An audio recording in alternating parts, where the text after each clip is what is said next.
গরিব ঘরের রাজপুত্র নাটকটি যতই দিন যাচ্ছে ততই দর্শকদের প্রিয় হয়ে উঠেছে। একের পর এক ধামাকাদার পর্ব উপহার দিচ্ছে এই গল্পের পরিচালক। তবে এর পরের পর্বটি আরও মহা ধামাকাদার হতে চলেছে। তোমরা যদি পর্বটি সবার আগে পেতে চাও তাহলে আমাদের চ্যানেলটি অবশ্যই সাবস্ক্রাইব করে রাখো। টান টান উত্তেজনা থাকবে আগামী পর্বে, কারণ যে পর্বটি দেখার জন্য অপেক্ষা করছিল এই নাটকের দর্শকেরা, কখন মেঘলা তার সন্তানকে ফিরে পাবে, সেই সন্তানটাকে নিয়ে নতুন করে সংসার শুরু করবে অনিক এবং মেঘলা। তবে খুব শীঘ্রই এমন একটি পর্ব আসবে, আর এই আসল সত্যিটা ফাঁস করবে বৃষ্টি। বৃষ্টির সিদ্ধান্ত নিয়েছে সে অপারেশন করবে, কিন্তু অপারেশনে যথেষ্ট রিস্ক আছে।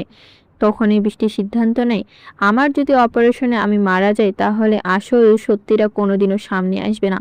অপারেশন করার আগে আমি আসল সত্যিটা ফাঁস করে যেতে চাই, না হলে আমার মরেও শান্তি পাবো না। যে কথা সেই কাজ। বৃষ্টি ফোন করে অনিকের কাছে।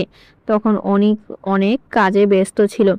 এই প্রজেক্টে রাতুল চক্রান্ত করে প্রজেক্টের কাজগুলো বন্ধ করে দিয়েছে। এরপর অনিক এসে সেই প্রজেক্টের বিষয়ে অফিসারের সাথে কথা বলে। এ পর্যন্ত অফিসার পারমিশন দেয় এবং প্রজেক্টের কাজ শুরু করার জন্য।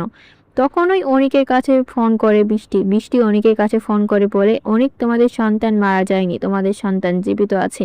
যে কথা শুনে অবাক হয়ে যায় অনিক। অনিক বলে, তুমি বৃষ্টি এ কথা কি বলছো? তখনই বৃষ্টি অনিককে সবটা খুলে বলে। শুনে অবাক হয়ে যায় অনিক। অনিক সাথে সাথে মেঘলাকে বলে, মেঘলা, আমাদের সন্তান জীবিত আছে, আমাদের সন্তান মারা যায়নি। আমার চাচা চক্রান্ত করে সবটা করেছে। বৃষ্টি আমাকে ফোন করেছিল, বৃষ্টি এখানেই সন্তানটাকে নিয়ে আসছে। এ কথা শুনে অবাক হয়ে যায় মেঘলা। মেঘলা বলে, সত্যি আমাদের সন্তান জীবিত আছে, কিন্তু বিশ্বাসই করতে পারছি না। দেখা যায় বৃষ্টি গাড়ি থেকে নেমে আসে, সেই সন্তানটি কোলে নিয়ে সন্তানটির দিকে দেখে অবাক হয়ে তাকিয়ে থাকে অনিক ও মেঘলা। মেঘলা বলে, এই সন্তান আমার। তখনই অনিক বলে, এই সন্তানটাকে আমি বস্তিতে বসে কোলে নিয়েছিলাম, আর মনে হচ্ছিল এই সন্তানটা আমার।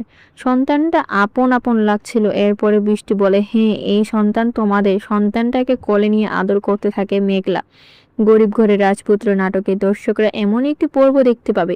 গরিব ঘরের রাজপুত্র নাটকের প্রত্যেকটি আপডেট ভিডিও পেতে আমাদের চ্যানেলটি অবশ্যই সাবস্ক্রাইব করে বেল আইকনটি অন করে রাখুন। ধন্যবাদ।